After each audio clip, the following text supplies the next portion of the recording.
My dear students, so until now we have learned about the structural isomerism. So in structural isomerism, you might have noticed that the structure is keep on changing even though the molecular formula remains the same. Correct? Now you can ask, sir, how the structure was changing. We can say that it was through the chain, the principal chain was changing. By that the structure was changing. So we called that isomers as chain isomers. Then we have observed that the posture of the double bond was changing. As a result of that, structure is again changing, but still the molecular formula is same. Then we say that those sort of isomers are position isomers.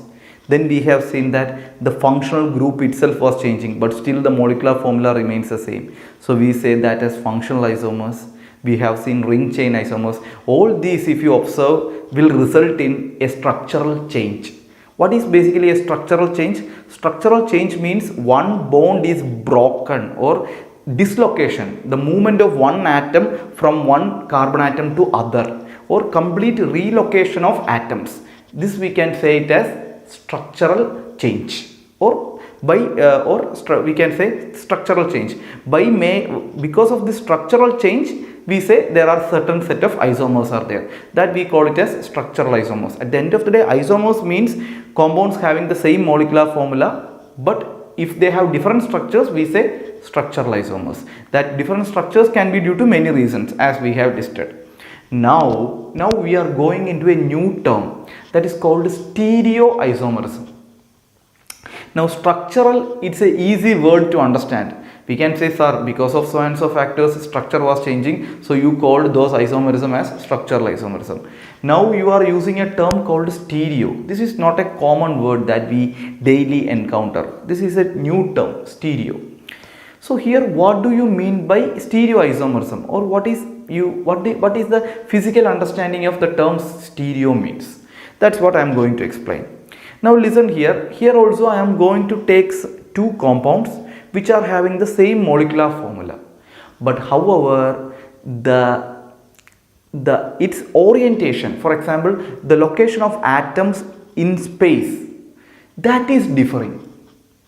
For example, if I can say an atom hydrogen H is present at a location 2,1 coordinate in an xy plane, I can take another compound where the same H is present in 3,1, but the same hydrogen atom is attached to the same carbon atom. Here also it is attached to the same carbon atom, but its orientation in space is changed. For simple example, I am taking these three pens. Okay, consider the joining point of this pen as the carbon atom. Now I know that if this is one compound, so I know that for this particular compound, you can see red color is projecting in Z direction, and I have the blue color projecting in X direction, and the black color projecting in Y direction. Now I can say, if I take another compound like this, now the difference is red color projecting in Z direction, blue color still have the X direction, but the black color is projecting in what direction? This is minus Y direction. So if you see, all these three are attached to the same carbon atom itself. There is no dislocation or there is no structural change, but the orientation of the atoms in the space has changed. That is what I am trying to say. So stereoisomers result, or stereoisomerism arises due to the different spatial arrangement of atoms in space. That is the most important understanding you need. Now the different question here is, sir, what are the different ways in which you can make different arrangement for atoms in space? What are the different ways you can implement this? I can say you can rotate it. Rotation will give rise to different orientation in space. Some people may say that it's not rotation alone. You can suppose if it is like this, you can make it upside down. Okay, so there is no rotation, just movement in the lateral direction. There are n number of ways. There are different ways. So based on that different ways, I am going to categorize this stereoisomerism. Okay. So what you can say stereoisomerism as a definition? I can say two or more than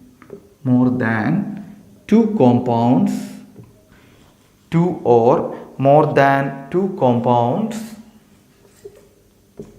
compounds having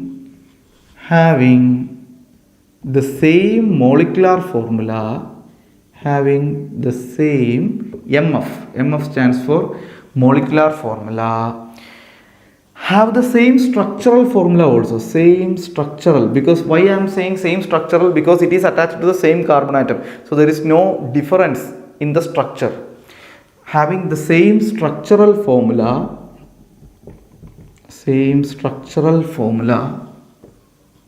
okay, but what is going to vary? Can you tell me? But different arrangement of atoms in space. But different arrangement of atoms in space. So this is what is called basically stereoisomerism.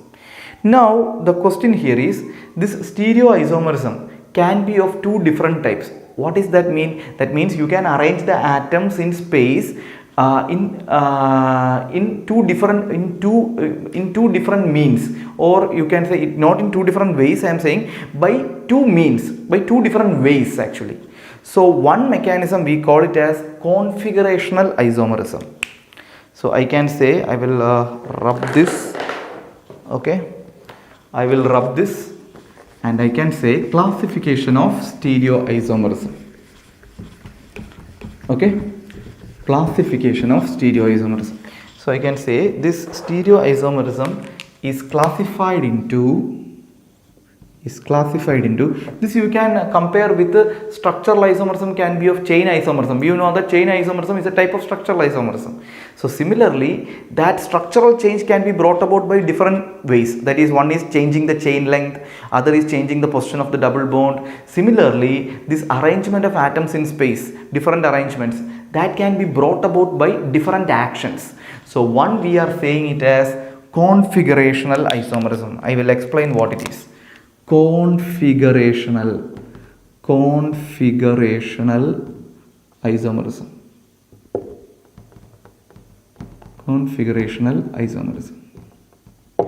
Okay, and what is next? I can say the next one is conformational isomerism. We say the next one is conformational. Okay, I should use blue color. Yep. So the other one is conformational isomerism. Okay. Now you will be curious, sir, what is this configurational isomerism? How this is going to create different arrangements of atoms in space? That is what I am going to tell. Okay. Now configurational isomerism means, here I can say the stereoisomer which cannot interconvert in each other at room temperature due to restricted rotation of double bond or triple bond. So such a type of configurational isomerism is called geometrical isomerism.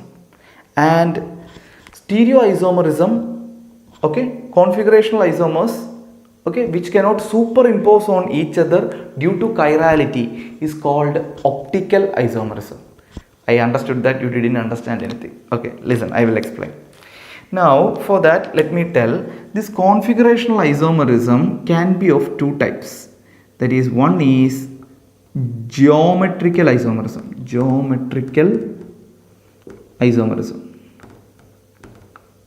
Okay, and the other one is optical isomerism.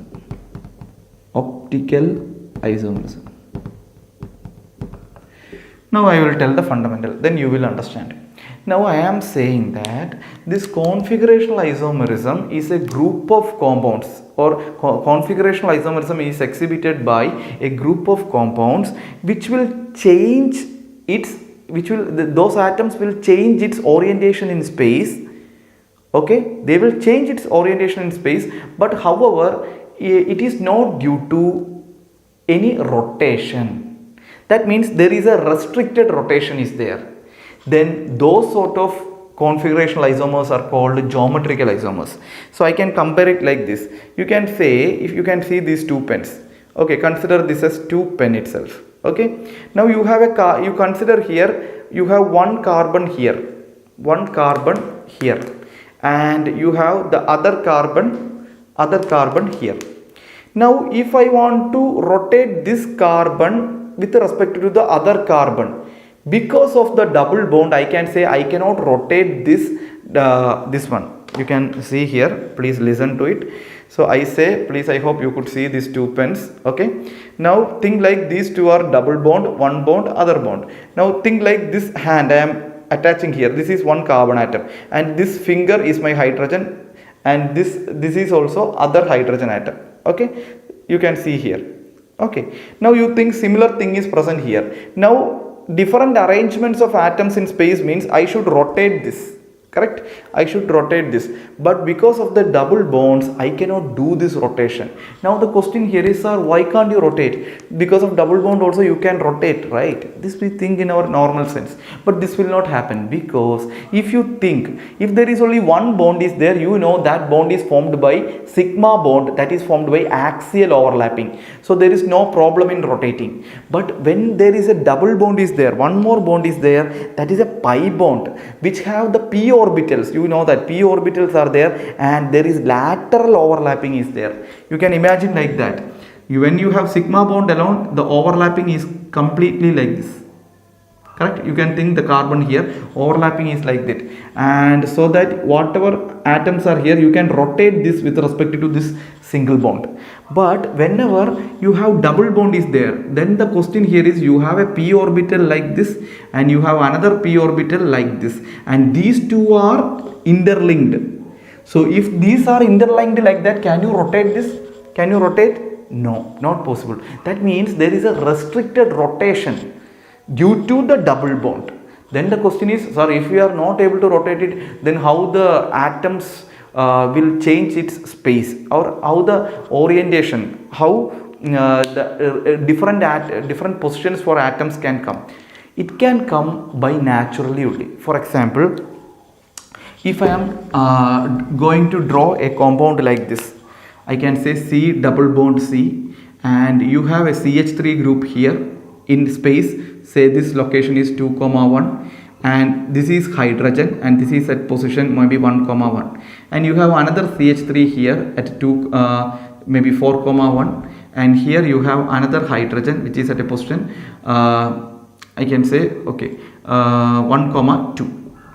Okay, this is the coordinates I am saying. Now if I am taking another compound like C double bond C, okay, and which has its CH3 at the downside, okay, and hydrogen here, and here the hydrogen is here, but CH3 is here.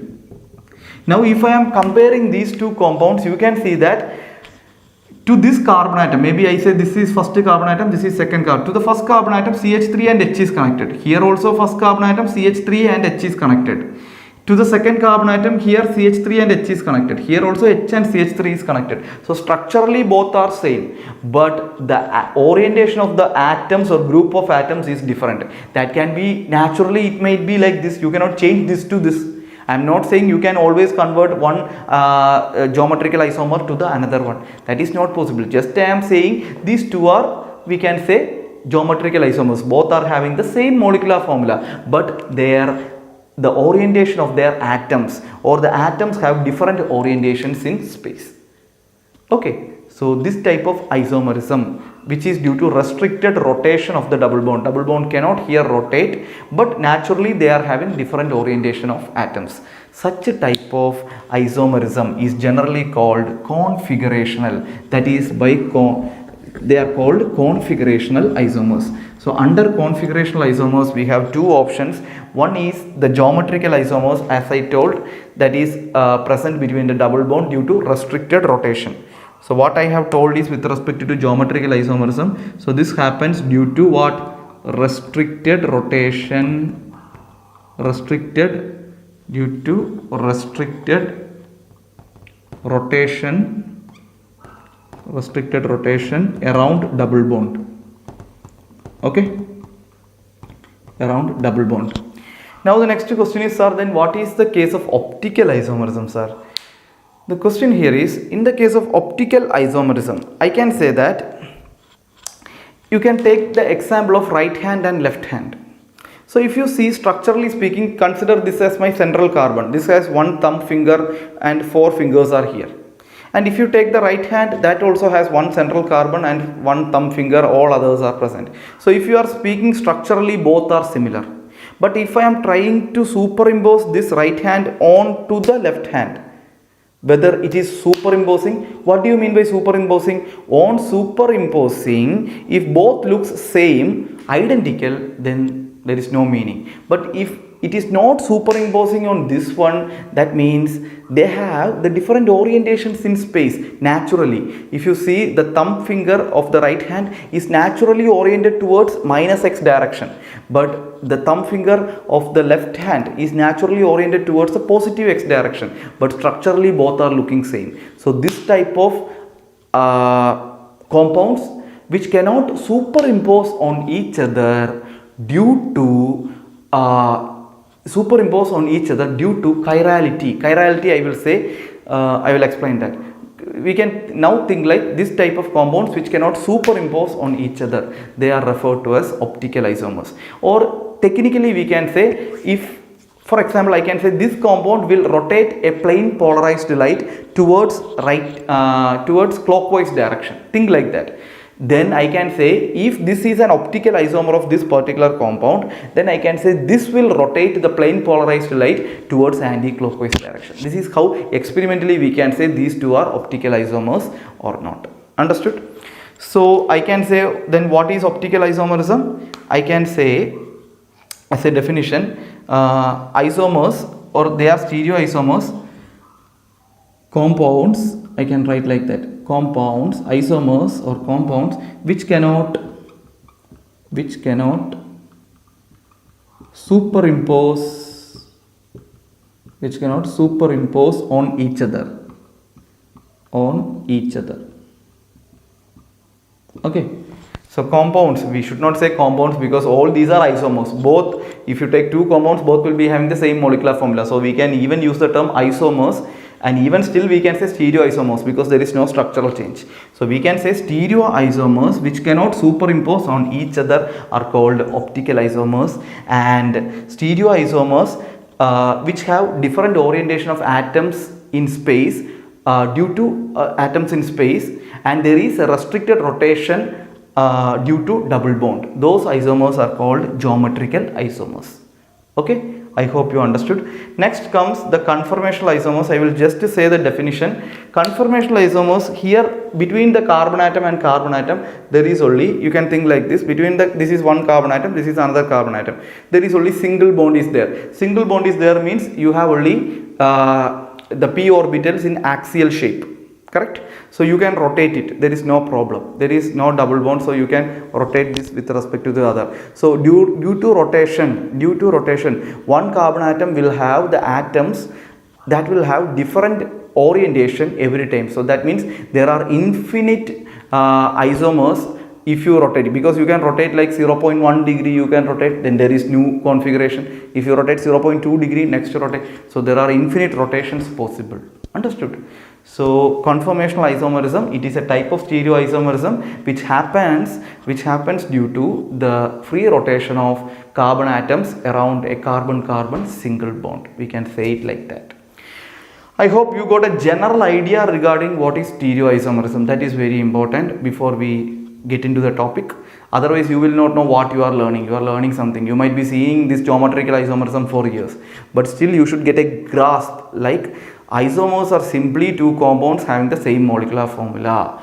That isomers can be structural isomers if the structure is changing, but the two compounds we are comparing still have the same molecular formula. Now stereoisomers means both are having the same molecular formula, both are having the same structures, but their spatial location is changing. That location can be changing due to geometrical isomerism, because in geometrical isomerism there is no rotation, but naturally those two compounds have one group of atoms maybe in the upper plane, other group of atoms maybe in the other compound, that same group of atoms maybe in the lower plane. Then if you compare these two group of compounds which cannot even rotate, we say such group of isomers as geometrical isomers. Then optical isomers means again I can say here one compound cannot superimpose on each other. Here I am not speaking about any restricted rotation, nothing I am speaking about. I am just checking whether the given two compounds can superimpose or not. And also these two compounds should have the same molecular formula, correct? Of course, because we are speaking about isomers, and both are having the same structure, because now we are speaking about stereoisomers only, so they should have the same structures also. But again, when superimposing, we could understand that they cannot superimpose. That means any of the atoms might have different orientation in space. Now comes the conformational isomerism. Now initially the conformational isomers, the carbon atom to carbon atom, if you see, this is the initial position. Now if I am taking another compound that is having a different orientation like this, that is due to this rotation, then we can say these two are conformational isomers, because both are having the same molecular formula, both are having the same structure is not changing, but the relative position of the atoms is different. So these are the three different, we can say these are the different types of stereoisomerism, and I hope you got a fair idea. If you are not understanding, feel free to communicate the same thing in the doubt clearance group. Okay. Now let's look deep into what is called geometrical isomerism. Hi dear students. So in our last class we were just seeing the classification of isomerism. Then we have seen what is basically structural isomerism, we have seen it completely. Then we went to the stereoisomerism, its classification and definition I have explained. Now what is, we are going in detail. The first among that is geometrical isomerism. Okay, as I told already, what is geometrical isomerism? I told you that the geometrical isomerism, it happens due to restricted rotation around carbon-carbon double bond. Okay, it may not be carbon-carbon, it can be nitrogen, any other elements also. But the thing here is, you have a double bond here. These two ends are carbon atoms, and you have some atoms in the upper plane, some atoms in the lower plane. Here also you have some atoms in the upper plane and some atoms in the lower plane. But if you take a similar compound, it may have the atom here, let it be atom here, maybe A. The same A may be in the down plane for the other thing. In that case, we say this molecule and that molecule are generally, we call it as geometrical isomers. And you need to remember one thing here, you cannot rotate this carbon to this carbon, you cannot do the rotation. So please understand that one molecule here cannot be converted to another geometrical isomer due to rotation. That is not possible. Both are two separate molecules, and if you compare them, they have the same molecular formula and everything, but only thing that is changing is their spatial orientation is changing. That is, one atom may be in the upper plane and the other atom in the same molecule, the same atom will be in the lower plane. So because of this difference, we say these two are geometrical isomers. Okay, so let's see here the definition. Stereoisomers which cannot interconvert at room temperature. Why it is not able to interconvert the same molecule? Due to restricted rotation. How this restricted rotation is coming? Due to the pi bond. So pi bond, you know, it is formed due to p orbitals, correct? So these p orbitals have lateral overlapping, and because of this lateral overlapping, it cannot rotate actually. So interconversion is not possible due to rotation. So such a type of compounds we together call that as geometrical isomers. Now the question here is, who and all will show geometrical isomerism? We can see here geometrical isomerism is shown by alkenes, because alkenes, you know, there is carbon-carbon double bond is there, and you can see one valency in the upper plane and other valency in the lower plane. Here also one valency in the upper plane and other valency in the lower plane. And now the next class of compounds is oximes. Very, very important. Here you can see carbon nitrogen double bond is present. Please remember, carbon nitrogen double bond is present in oximes. Carbon carbon double bond is present in alkenes. And the third class of compounds which exhibit geometrical isomerism is azo compounds. That is, nitrogen nitrogen double bond is present. Understood? So nitrogen nitrogen double bond is present in azo compounds. So these compounds will show generally the geometrical isomerism. Okay, now we will try to see the geometrical isomerism in alkenes in detail. So let's see that. Now, first of all, what we are going to learn here is we are trying to understand what is the condition for geometrical isomerism. So if you have a double bond, it does not mean that the compound will exhibit geometrical isomerism. There are certain conditions are there that we will try to see first. Okay, so my heading is, please note down the heading, condition for geometrical isomerism. I will write here condition for GI. It's a short term for geometrical isomerism. Please understand, use GI. GI means geometrical isomerism. Okay, so let's see the condition. So I will explain first the condition with an example, then it will be easy to understand actually. So let me draw a compound here, C double bond C. Okay, I will use different colors for your understanding. And you can see here A is connected here. Okay, and I will use another color here, B is connected here. Okay, then I will use C here. Okay, then I will use D here. Okay, now my question here is, what is the condition that is required for this particular compound to exhibit geometrical isomerism? So I can say here that mandatory condition, the mandatory condition here is this carbon atom is sp2 hybridized. Okay, please check that. It will be sp2 hybridized because you have a double bond here. So if I put S, here P, so this becomes sp2, and this is also what? sp2 hybridized. Now the condition here is A should not be equal to B. That means the atoms which is attached to an sp2 hybridized carbon atom should be different. That is, first condition I can say A mandatorily should not be equal to B. So what is the next sp2 hybridized carbon atom? This one. So here also I can say C should not be equal to D and C should not be equal to D. Okay, so this is the very important condition. Now can you tell me what and all possible? If this is the condition, can you tell me what and all things possible? I can say, I will write that with blue color. What and all things possible is A can be equal to C. A can be equal to C or A may not be equal to C. Possible. Okay, these are possible condition. Possible condition. Okay, possible condition.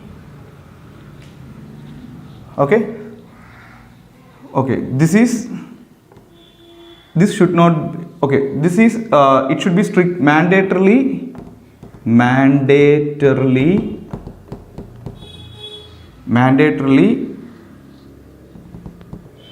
not possible.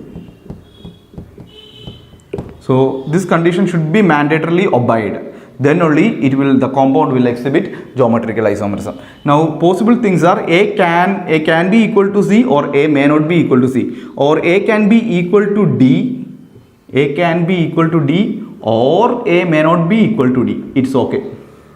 Similarly, I can write B can be equal to C or B may not be equal to C. Similarly, B can be equal to D or B may not be equal to D. Anything is possible. But please understand what you need to check mandatorily. A should not be equal to B or C should not be equal to D. This you should ensure. If A is equal to B, surely I can say that compound will not exhibit geometrical isomerism. The shortcut for that is, to the same carbon atom you should not have the same atoms attached. If the same atoms are attached to the same sp2 hybridized carbon atom, it will not exhibit geometrical isomerism. Understood? So these conditions you can note down, very important. Okay.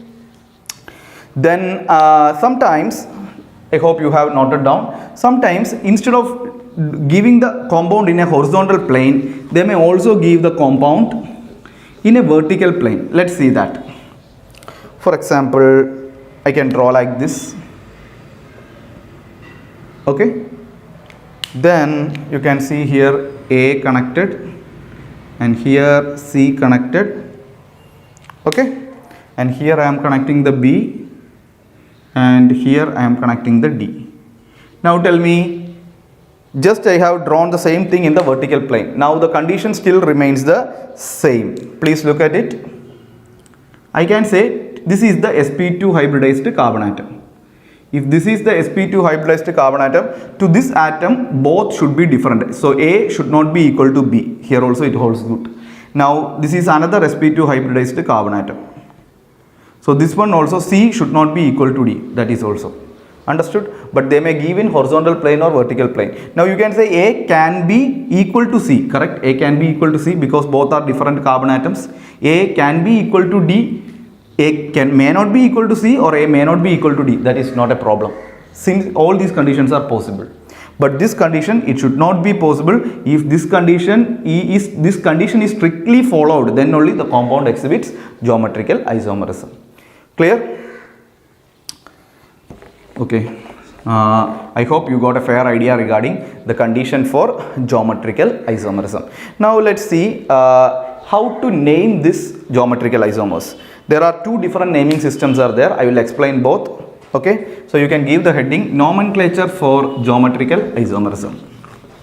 Okay, nomenclature for geometrical isomerism. So I will explain, I will give you a rough idea, then I will go in detail regarding the first nomenclature system. Okay. Okay, so all these I am explaining with respect to the first stuff, that is in alkenes. Okay, so in alkenes itself we have, so let me write nomenclature of GI, geometrical isomerism, in alkenes. Okay, so let's see what are they. Now I can say there are two systems we are following. Okay, the first system is called cis-trans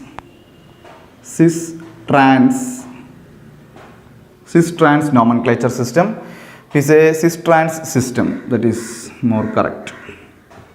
Now the next one here is EZ system. So the next one is E. Okay, what E stands for? Entgegen. So you can say EN T Entgegen. And EZ. EZ stands for Zusammen. So Zusammen. Okay, so there are two systems.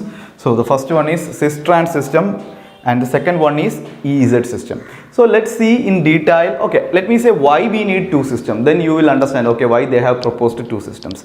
The cis-trans system they are introducing whenever, I can say, if you have a carbon-carbon double bond, okay, into that you are connecting A, B, C and D. Suppose A may be equal to C. In that case, or B may be equal to D. In that case, they will use cis-trans system. That means there are identical atoms are there. But ensure that the identical atoms are not on the same sp2 hybridized carbon atom.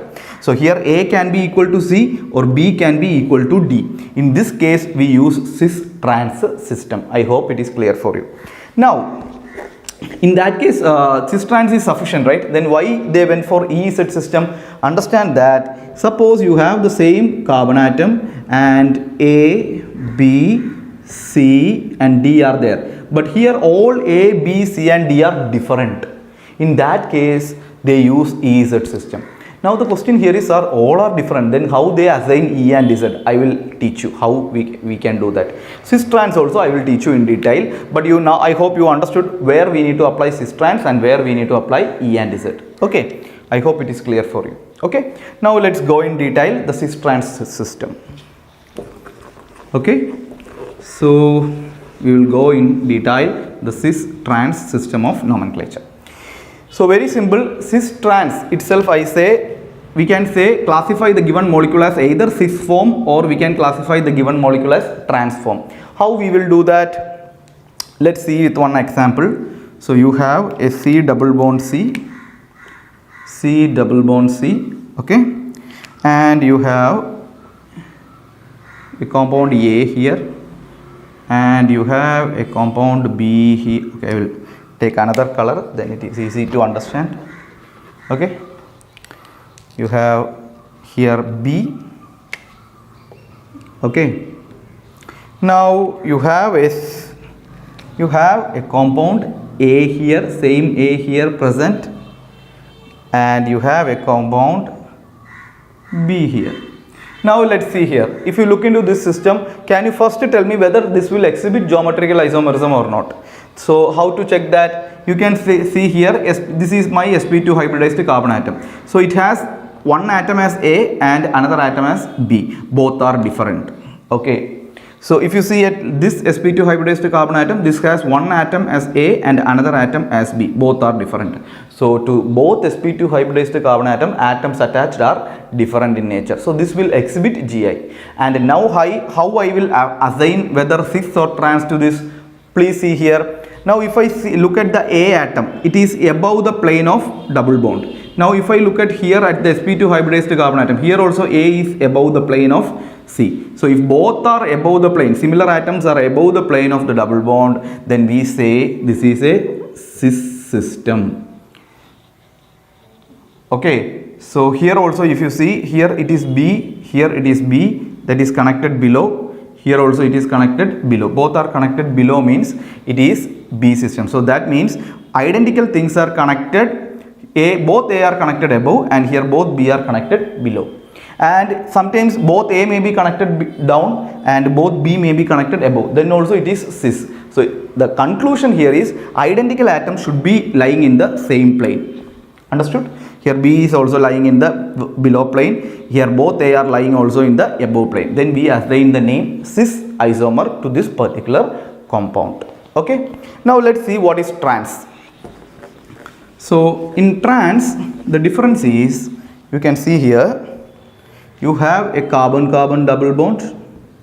Okay. So to this system, let me connect A here. Okay. Then A is in the below plane here, and let's connect B here, and you have a B in the down plane. Okay. Now if you look at this system, you can easily see here A is in the upper plane, but in the next sp2 hybridized carbon atom, A is in the below plane. Here if you see, B is in the above plane, but in this sp2 hybridized carbon atom, it is in the here it is in the above plane, here it is in the below plane. Like that, if this is differing, then we say such a system is trans system. Okay. So I hope you got a fair idea what is cis-trans system. Now we will see real examples to understand the same. Okay. So we were discussing cis-trans isomerism, right? So let's see some of the examples of cis-trans isomerism. So these are real world examples. You could see this compound. So can you tell me what is the type of system here? So you could see carbon-carbon double bond is there. So this is sp2 hybridized. Okay. And this is also sp2 hybridized. Now let's see. So to this carbon atom, both atoms are different, bromine and chlorine. And to this carbon atom, both atoms are different. So I can say there is geometrical isomerism here. Now if you compare this, you can see here bromine is above plane of the double bond. And here if you see, it is in the below plane. And here if you see, chlorine is in the above plane in this sp2 hybridized carbon atom, but here if you see, it is in the below plane. So we know that if they are linked like this, this should be a what system? Trans system. Correct? Now let's see the example 2. So here also first we need to check both are sp2 hybridized. Correct? This is also sp2 hybridized. Now if you see here, to this carbon atom, one is a hydrogen atom and another is a methyl group. To this carbon atom, one is a hydrogen atom and other is a ethyl group. Okay. Now if you see here, both similar atoms are on the upper plane. Here hydrogen atom is on the upper plane. Here also hydrogen atom is on the upper plane. It is not mandatory that this should be equal to this. And both heavier groups are in the below plane. Okay. So if you see here, both hydrogen atoms are in the same upper plane, means this should be a cis system. Understood? Now if you go to example 3, now you could see it is represented vertically. Now let's see, this is one sp2 hybridized carbon atom and this is another sp2 hybridized carbon atom. So if you see in this one, you could see both atoms, one is a CH3 group, other is a chlorine, both are different. So in this one is a chlorine atom and another is a CH3 group. Both are different. So Gi exists. So here, if you see, this is the double bond plane. So in this double bond plane, chlorine, it is in the upper plane, and here the chlorine, if you see here, you could see here, this is in the left plane, I can say, this is the double bond. So this is in the left plane and this is in the right plane. So both are different. So here CH3 is in the right plane and this is in the left plane. So they are also opposite. So this means it is a trans system. Okay. Now let's go to the example number 4. In example number 4, I am checking here 2 sp2 hybridized carbon atom can be seen. This is one and this is another one. Okay. So this carbon atom, both atoms are different. But when I am checking this carbon atom, both are similar. That means this compound will not exhibit, will not show GI, will not show geometrical isomerism. Understood? So these are the examples you can note down. Very important just to understand this. So next we will try to see the properties of cis-trans isomerism. That means if I have a cis isomer and a trans isomer, and if somebody is asking you to compare the dipole moment of cis and trans, which one will be having a higher dipole moment or which one is having a higher solubility, like that. So you should be able to comment cis is having high or trans is having high. So I will give you a generalized output for that. Okay. Now let's compare the properties of cis-trans isomers with respect to the following parameters. So the first question here is stability. If you compare the stability of a cis isomer with the trans isomer, which will be having more stable nature. So I can say here that always the trans form is more stable than cis form. I will explain why it is like that. So I will say trans is having a greater stability than cis. So why it is like that? Let's see. So let's take an example. For example, C double bond C, you have a chlorine here, you have a chlorine here, here you have a bromine, here you have a bromine. Now if you see chlorine, it has lone pairs, chlorine it has lone pairs, bromine also has same thing. Okay. So if you see here, these chlorine atoms, they are similar atoms actually, size as well as everything is similar, and they are in the same plane. Correct? So since they are in the same plane, what will happen? Here if you see bromine atoms are also in the same plane. Because of this similar plane, I can say these will undergo some sort of repulsion every time. Because of this repulsion, what will happen is the stability of this isomer will get affected. So we say that, we know that this isomer is what actually cis.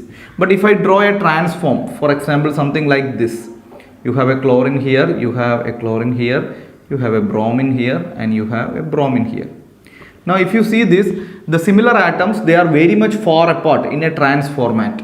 So that means similar atoms, as you know, similar charges, as they repel, similarly the similar atoms will also repel, but here it is far away. So we can say that usually the cis isomer, usually the trans isomer is being more stable than a cis isomer with respect to what point of view? Stability point of view. Clear? Now let's say the next feature, that is the dipole moment. So let's see for dipole moment which one is more, which one is having higher dipole moment. So if you compare dipole moment, I can say cis form is having a greater dipole moment than trans. Okay, cis form is having a greater dipole moment than trans. Why it is like that? Let's compare. Now if I am drawing a figure CH3CH, okay, double bond C. So let's see CH3 here and here H. Okay. Now if you compare this, you know that this is a cis format. Now I am saying we know that all CH3 groups are what sort of group? Electron repelling group, correct? It is having plus I effect, or it will donate electrons. So what happens? Because of that, electron movement will be in this direction. That means you can say negative charge is concentrated here, correct? Now we know that for a dipole moment, in what direction we draw the arrow? From the plus charge to the minus charge. So we can say here plus charge will be there. So the dipole moment direction is in this direction, correct? So if you see here also the dipole moment direction is in this way, because here plus charge. Now if you see here, both the dipole moments are in same direction. So same direction means, for example, here the dipole moment is mu1, here it is mu2. We know that the net dipole moment will be what? Square root of mu1 square plus mu2 square, 2 mu1 mu2 cos theta. What is the angle between that? You might have learned it's a vector quantity. Understood? So it will be having a net dipole moment. So I can say the dipole moment of this system is not equal to 0. So this is what sort of system? This is a cis system. Understood? You can even take another examples. Instead of CH3, suppose chlorine is there. So let me draw another example so that you will get one more fair idea. So for example, suppose the system is like this. C double bond C. You have a chlorine here and you have a hydrogen here. You have a chlorine here and you have a hydrogen here. Now if you see here chlorine, what sort of group it is? It is electron attracting group. So it will attract the electrons. Because of this, electrons will move in this direction. So there will be net minus charge here and plus charge here. So the dipole moment direction is in this direction. So this here also the same thing will happen and the dipole moment direction is in this way. So if you see here, this is what sort of system? Again, this is a cis system. So if you see the net dipole moment is in this direction, and if you calculate, you will get some value for dipole moment. So that means the dipole moment, the net dipole moment is not equal to 0. Understood?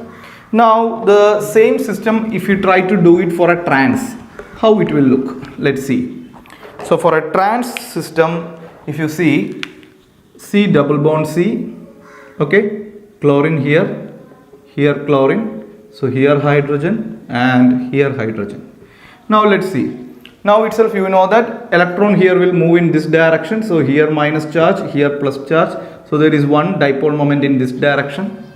And if you see the next chlorine atom, it will move the electron in this direction, so minus charge here, plus charge here, so the dipole moment direction is here. So if you see one dipole moment is moving from center to the left, correct? The other dipole moment is moving from center to the right. So if you do this, it will get cancels off. That means the dipole moment is less or 0. It can happen. So we say dipole moment is equal to 0. This is what sort of system? It is a trans system. Understood? So that is the reason why we say dipole moment of cis is greater than that of trans. I hope you got a fair idea. Okay. So let's say the next feature, that is the polarity. If you know the dipole moment is there for cis system, can you tell me what is the nature for polarity? I can say cis form will have a higher polarity than trans. Can you tell me the reason? Because you know that if dipole moment is higher for a cis system, dipole moment happens because of charge separation. So greater charge separation is there for cis format. So you know that polarity associated with plus and minus sign. So if there is, which one will be greater, more polar? It will be the one which is having higher dipole moment. So surely cis will be having a greater dipole moment, greater polarity than trans format. Understood?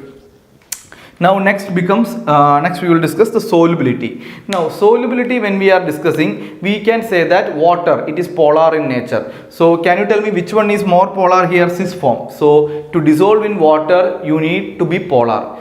Because if you are polar, if you are having plus or minus charge separation, it will attract to that particular substance in which it is soluble and it will get immersed in that, or the solubility is high. So because of the higher polar nature of cis, I can say it will also have higher solubility than trans. So cis form will have higher solubility compared to the trans format. Okay.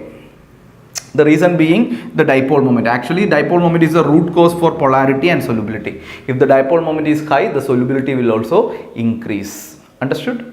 Now let's say the boiling point. So boiling point is also similar to that. So if the compound is more polar, that is there is more plus and minus sign is there, you know that that compound will get attracted to the solvent very fast. Okay, in that case you need to give more amount of heat to get it converted to vapor state. So because of higher solubility of cis, if the solubility is very high, means you need to give more heat to make it vaporize. So we can say even boiling point of cis form is greater than trans. Now last comes the melting point. Melting point is totally different. Here melting means it is a reverse of boiling. That means the molecules should come together and get closely packed. Then only melting will happen, or we say it will convert to solid. it will heat is removed. So in this case I can say, because of the repulsion of the cis format, it will always try to repel, so that close packing will not be possible in the case of cis format. But in the case of trans, the repulsion is very less, stability is very high, so it can be closely packed. So in that reason I may say melting point of trans is greater than cis. Clear? So I hope you got a fair idea regarding the properties of cis-trans isomerism. So next we will try to see the next system of nomenclature, that is the EZ system, N-Gegen and Zusammen system. Okay.